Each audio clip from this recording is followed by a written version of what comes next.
Hey everybody, I tried to make this video earlier, but my dad ended up interrupting it to go out to eat, and I was of course not gonna miss going out to eat because I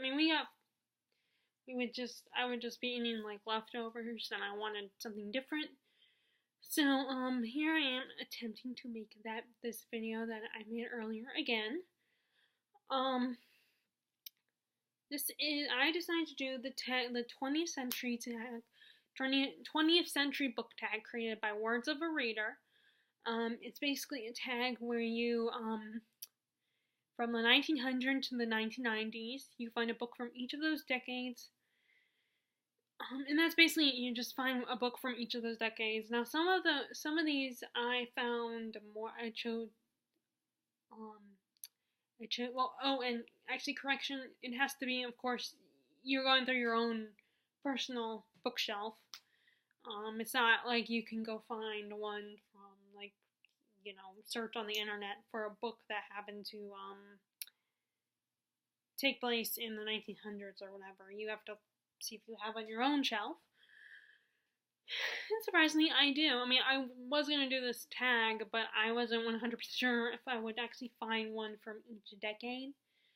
But I did, and I think it probably helps that I've started collecting the classics and reading more of those, the modern ones, because the original classics were before the 20th century.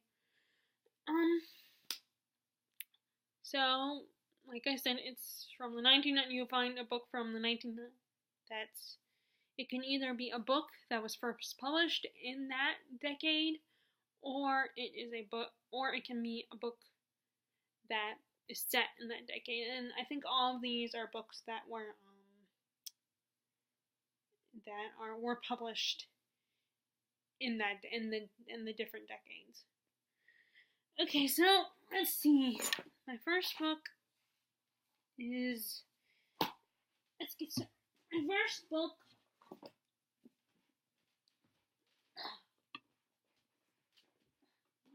I can't get it.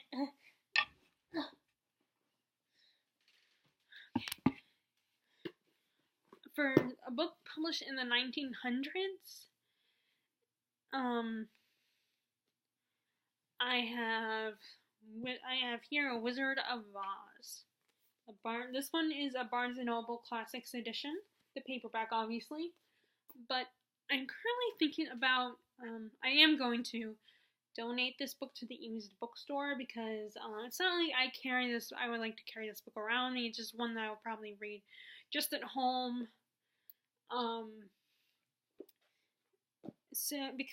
And I have this edition of the first 5 novels. See, the nice Barnes & Noble with the green edged pages. I believe there's 2 more volumes for this. Because Frank L. Baum wrote a lot of stories in Oz, a lot of children's stories. So this is the first 5 novels. With a nice little introduction.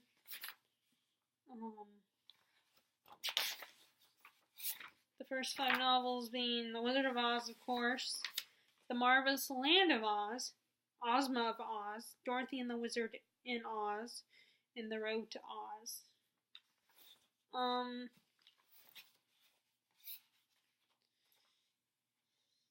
And with this one, I actually started with the second story, The Marvelous Land of Oz, because I already read Wizard of Oz, and Wizard of Oz has kind of been part of my life for a long time, since I was a kid. I had the VHS of the movie, I had a recorded version of the movie with no commercials, and I also have the special edition DVD of it, like a collector's edition, not those nice big boxes with like multiple like stuff in it, like original scripts and all that. This is just the collector's edition DVD, but there is one out there.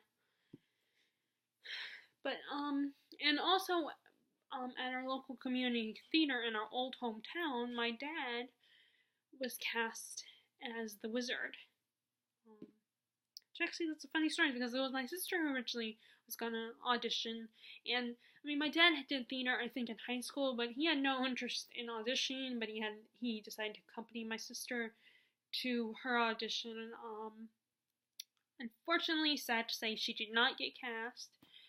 But ironically, my dad did. He got cast as the wizard, which I just think is really funny that he got cast. And he wasn't even interested at the time. I mean, I think he auditioned, but just for like fun, you know.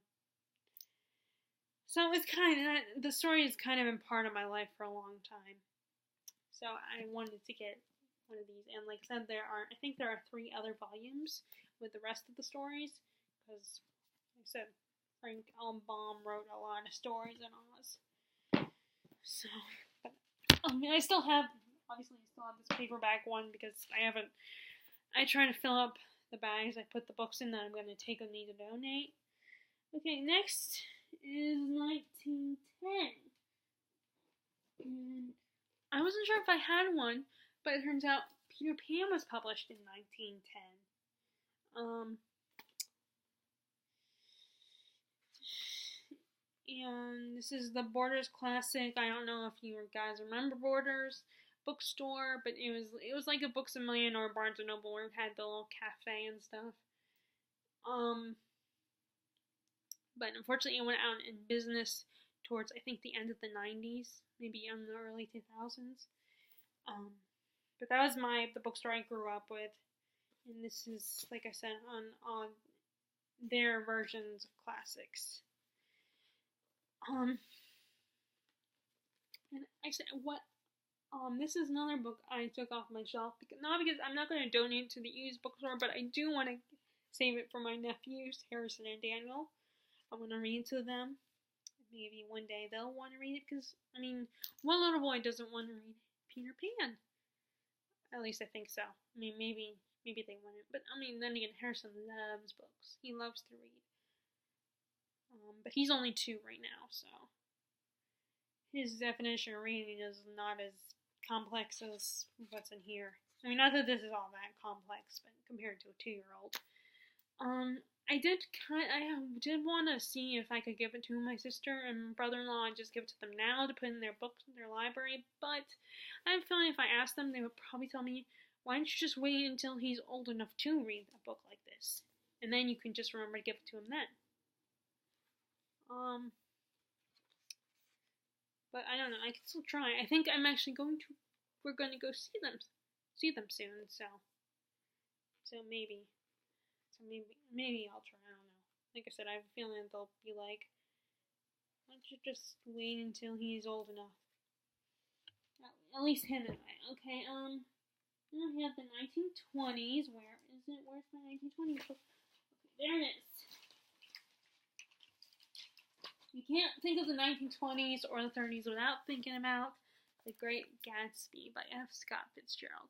And I actually have I have some more Fitzgerald finally. I've been wanting to read more of his works because I fell in love with this story. I love this. I love the Roaring Twenties, but this was, I love the story, and it was just like, so I probably was one of the few people who actually enjoyed it when we read it my junior year. I think it was my junior year when we read it. It's not that hard to read. It's not that long.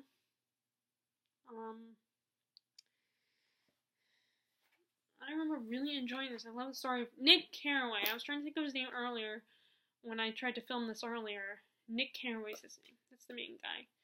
And I remember some of the stuff that we talked about in class, from this, like, how that big sign that had the 2 eyes, the eyes looking out at you, like, I think that's what this is supposed to be. I remember I was talking about this and analyzing it, and maybe that it might be the eyes of God, or actually I think they say that in the book, that they're like the eyes of God, like that's what Nick compares it to, or something. But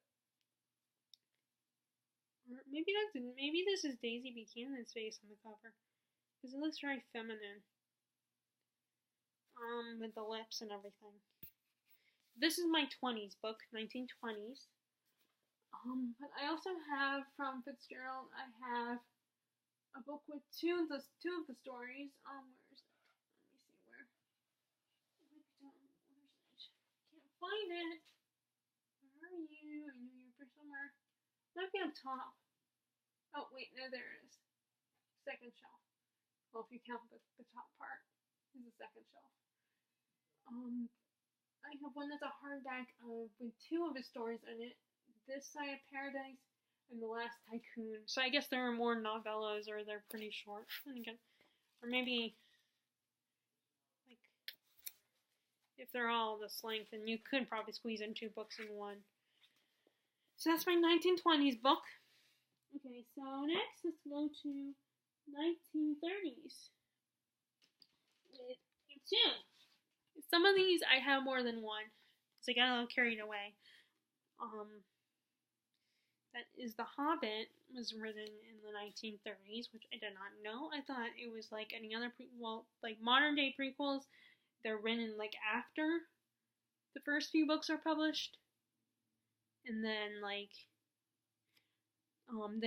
that's why they're called prequels. They're sequels, but they're not. I mean, they're like written after the first few books, so it's a sequel, but it's pre the events before those books. The original.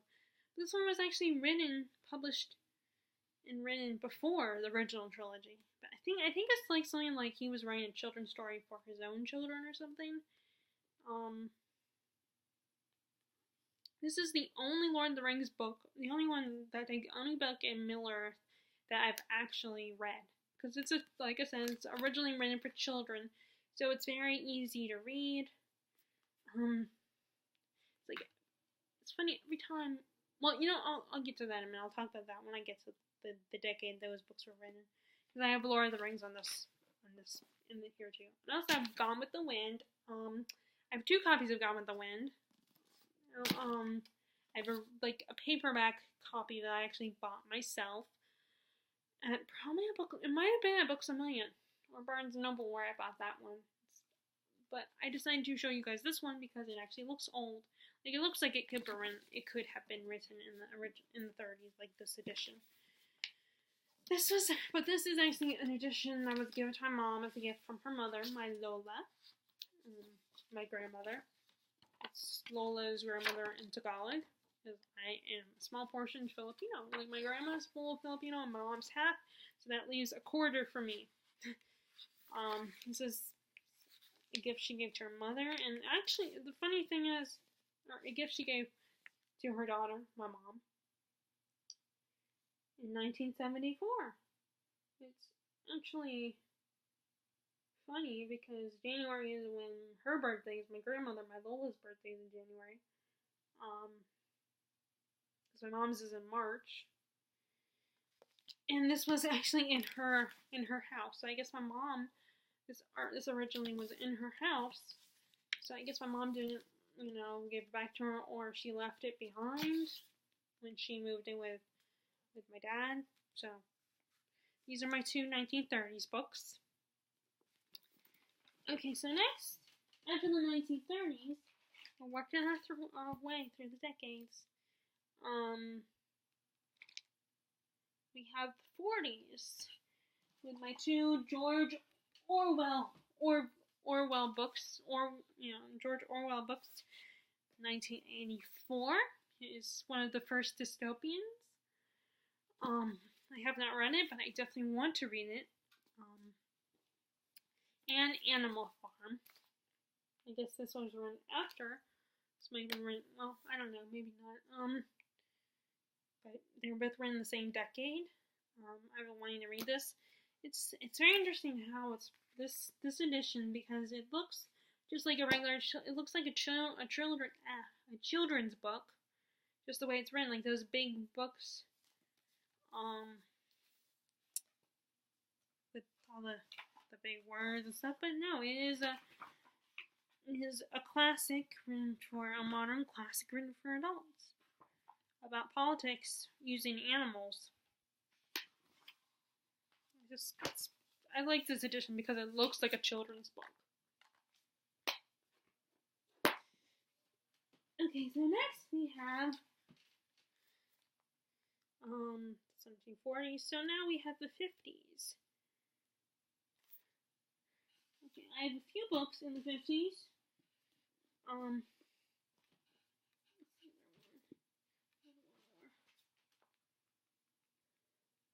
Fahrenheit.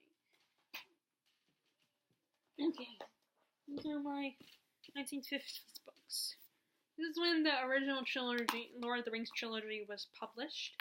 I keep trying to attempt to read this, but it doesn't hold my interest. And maybe it's partly maybe it's partly because I've seen the movie so many times, so I just don't have any interest in reading the book. But every time I try to pick it up, I get like bored. I get restless with the story. I mean, I'm sure it's a great story. I mean, I love the movies, and it's basically the same story. Maybe the details are a little different, but it's basically the same story. And it's hard for me to stick with. I mean, I at least got to I think this is chapter 4, Shortcut to Mushrooms, which I think, obviously that's the part when Frodo and Sam run into Merry and Pippin. Just so many words. I mean, I've read, like, The Name of the Wind and, Gone with the Wind, and I'm reading it, but just,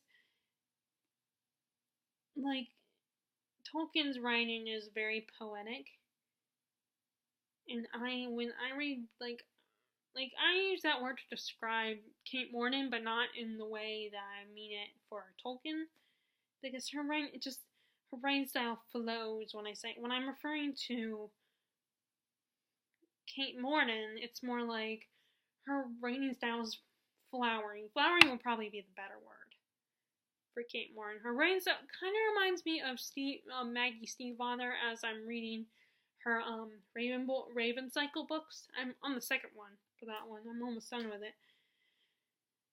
I want to try to get that one, the dream themes, done before I go to South Carolina, because I'm South Carolina to Virginia, because we're gonna go visit my sister soon in Virginia. It'll be the first time I get to see. I mean, I've seen my second nephew before, but it will be the first time, like, since he's kind of become more of a person, like, physically, because he's just a baby, and the first time I saw him, he was wrapped up in blankets and still suckling and just still a little baby, and so the only thing I could really do is hold him. But now he's a little bit more formed into an individual.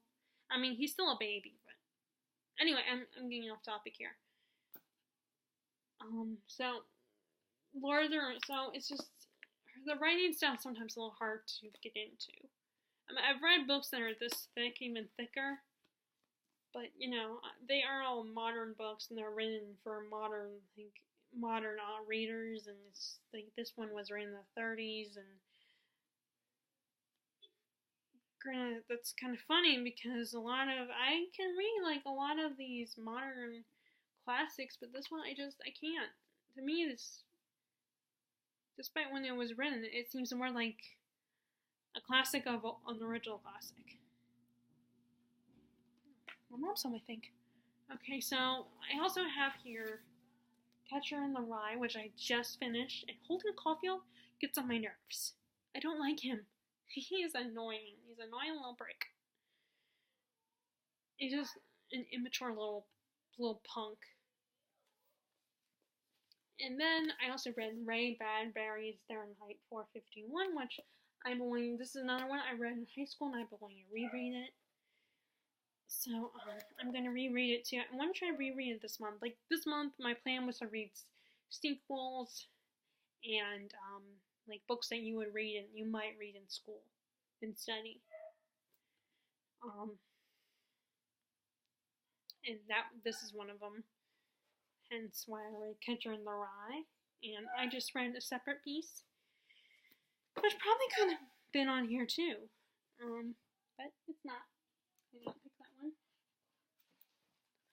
Which I actually went through the Goodreads list of those of the different decades in the 20th century to find the books. I kind of cheated because I don't know the decades all these books were. I didn't know them offhand. I didn't even, for the longest time, I didn't even know Lord of the Rings was written in the 30s and 50s. Okay, that was the 50s. So now we have the 1960s. And I only have one for that one, and that is One Flew Over the Cuckoo's Nest. I'm going to read this one. this one is set up because I don't like it when they don't have chapters, because then it makes it take longer. Well, they have somewhat of not actual book sections that are labeled chapter 1, chapter 2, but it looks like they have like what looks like sort of like that. So that should help a little bit. But it doesn't look like a thick book, so this is the 1960s book. I'm wanting to read this. I kind of have a soft spot for stories about crazy people. I always like those because people that are crazy, their minds fascinate me. I mean, if they turn into killers, then it's like, bye, see ya. I'm not dealing with you. You're too scary. You're scary. That's my 70s, 60s, not 60s. I haven't gone to the decade of the 70s, but this is my 1960s book. Okay, now we're on to the 70s. Let's see, what do I have in the 70s? 1970s. This is another one that only has one, and that is, where is it? That is one of the first,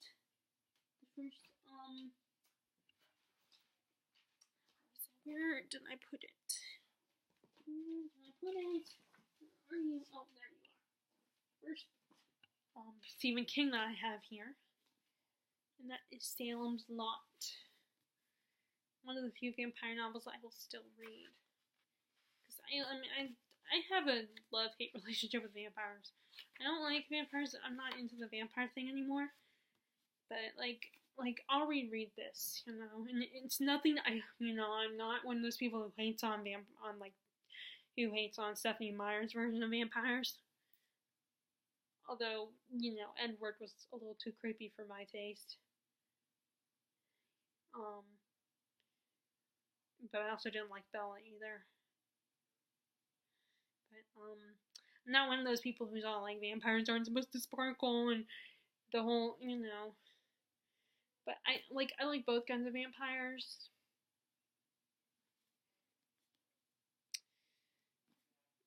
But this is my 1970s book. Salem's Lot by, of course, Stephen King, the king of horror. This might be my first Stephen King book I ever read. Well, no, I say my first one was It, but it's probably my second one. Well, it might have been Dark. The Gunslinger might have been my first. I don't know, one of those. But Salem's Lot, this is his vampire, not one of his vampire novels.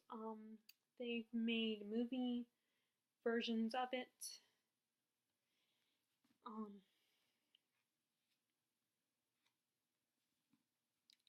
So that was my 70s book. Actually, I have it for my 80s, the decade of the 80s. I have another Stephen King book. So let's see. I have two books there for the 80s, 1980s. Okay. This one I have not read, but this is The Joylet Club by Amy Tan. There is a movie version of it. It is, from what I remember in the movie, it's basically these 3 generations, I think two or 3 generations of Chinese, I think they're Chinese families. It's like they each, and then each generation kind of gathers together to do this, to play mahjong, and each generation is reminiscing about how they grew up and everything, what happened in their lives, and the movie was really interesting. I wanted to read the book, and I remember Jesse had both this one and The Kitchen God's Wife. So I've been wanting to read that. I need to read that soon because I know I can't keep it forever. I mean, I think she'll probably I'm sure she would appreciate it if I read it by November, when they come for Thanksgiving, but I don't think that will happen. And I also have, like I said, the other Stephen King. This might have been the first one I read, and that was It, the movie about the killer clown, the psycho clown, which I read somewhere that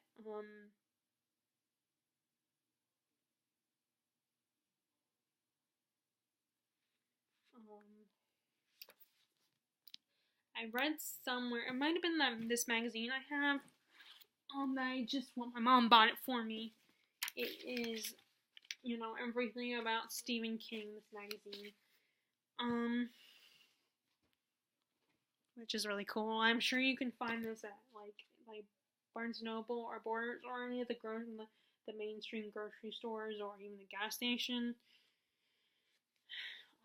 First, I didn't realize how much it cost when my mom thought it would be like $10 or $5 or whatever, but it was like $13 or $14.99 or something.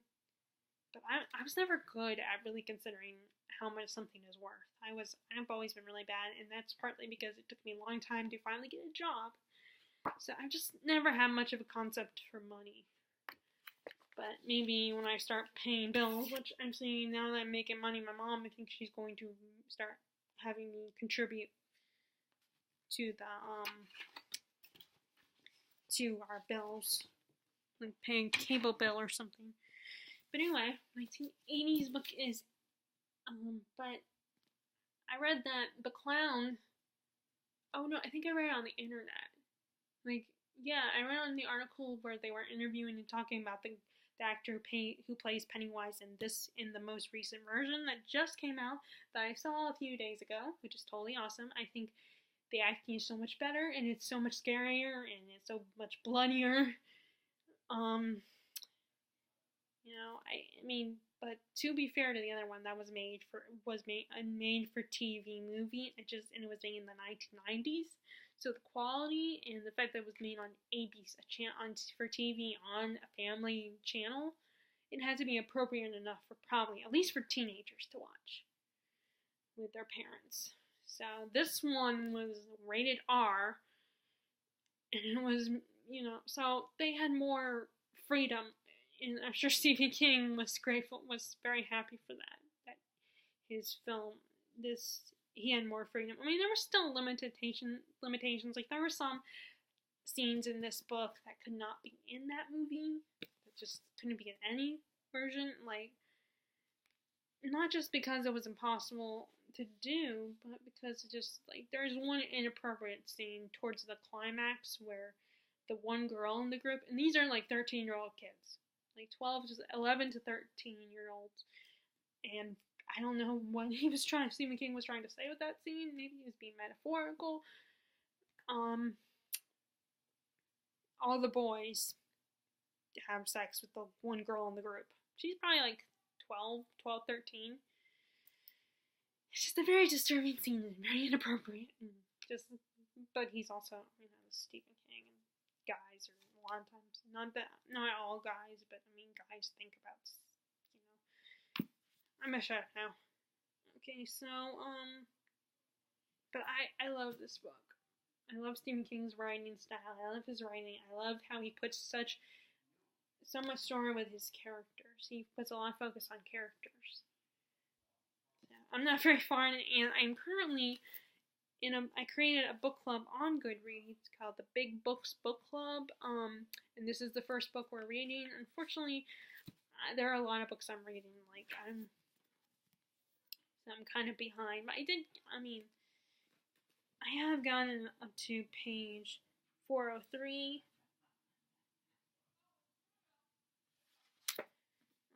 After they built the dam and everything, I got as far as that. So this is my 1970s book, and then I also have this book, The Dry Luck Club. Both are good. I don't know if this one's good, but the movie was great, so. And I do definitely want to read more books about, Asian culture. Because it's kind of part of my DNA.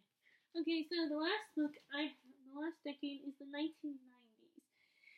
And of course, I couldn't do a tag without mentioning Harry Potter. Harry Potter. So, I literally did really grow up with this book. Because I am probably a year younger than Harry, at least. Although I didn't start reading this until,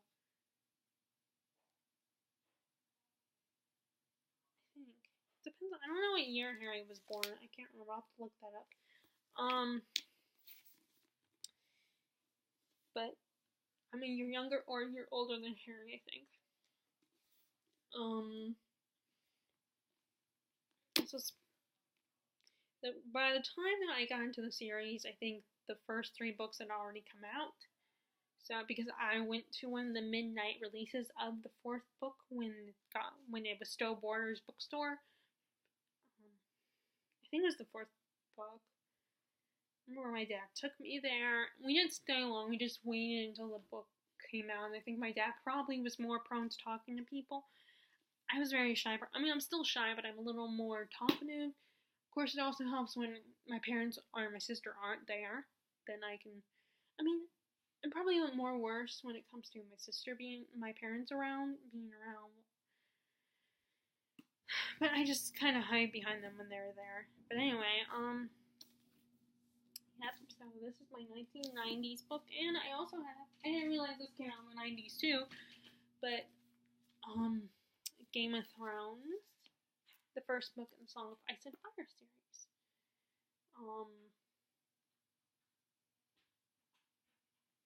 So, I did not realize this came out in the 90s, but it did apparently. Unfortunately, I got into it not before, not right when it came out. I got into it, like, more recently. Like, probably 2013, probably. Okay, so those are my books through the 20th century. I will post a link to Words of a Reader's video on her video of this tag. And if you want to do it, go for it. It's fun if it's fun to see what you have, and if you're a nerd like me, it's fun to learn and figure out when your books were published, like when they first published, what decades they were published in.